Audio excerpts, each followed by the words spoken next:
Hi, this is Dan Benardot. We're going to talk about some practical issues on sports nutrition now, just to introduce you to some of these issues.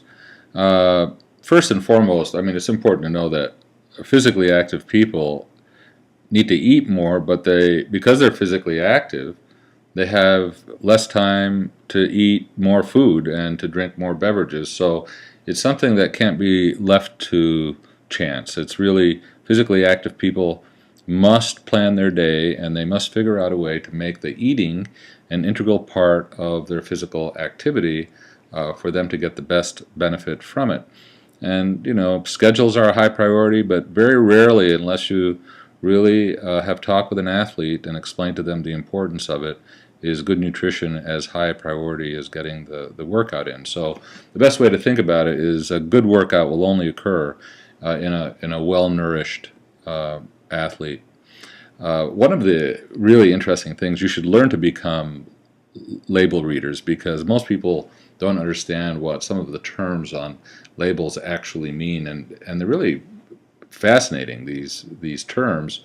So I want you to look through these slides. I'm not going to spend a lot of time going over something that you can just read, but make sure you do go over these slides. I think they're fairly straightforward. I do want you to know that the USRDA is essentially the highest level on any nutrient value for that particular column. So you're just going to take the highest value. That becomes the USRDA.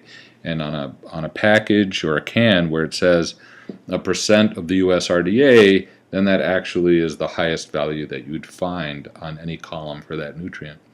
And then, there are common terms: cholesterol-free, low cholesterol, reduced cholesterol, diet or dietetic, that are used. You need to know about these things. I think it's really interesting, the terms light, spelled as L-I-G-H-T or L-I-T-E, they do have meaning for alcoholic beverages and for meats. For other foods, it really has nothing to do with the nutrient content. So, for instance, if you have light potato chips, they're certainly not light in calories. The light in that case means that they're light in color. So you got to be very careful about what the meaning of some of these terms really are. And low sodium, reduced sodium, sodium-free, unsalted, and so on. The very important terms, especially if someone has hypertension. And then lower fat products have very specific terms associated with them. Health messages have to be truthful. You can't just make it up. And very often, the FDA does call back some companies from putting out health messages because the facts aren't all in about some of the contents of their food. And their labels can sometimes be misleading, and they're also called. So Procter & Gamble a while ago called Citrus Hill orange juice fresh, but it wasn't. It was made from frozen concentrate. So the FDA forced Procter & Gamble to remove that label. And percent fat free can be misleading, because a hot dog that advertises itself as 80% fat free doesn't mean that it's 80% less calories, because it's 80% by weight, not as a percent of total calories. So even though it's 80% fat free, 76% of the total calories still come from fat. So you got to be a little careful about how some of these things are labeled. And then some labels have no cholesterol. So for instance, you'll see olive oil out there with labels saying no cholesterol. Well, of course it has no cholesterol. Olive oil comes from vegetables and olives, and only meat products contain cholesterol. So any non-meat product absolutely is going to be no cholesterol. So they're just trying to catch you by having that there.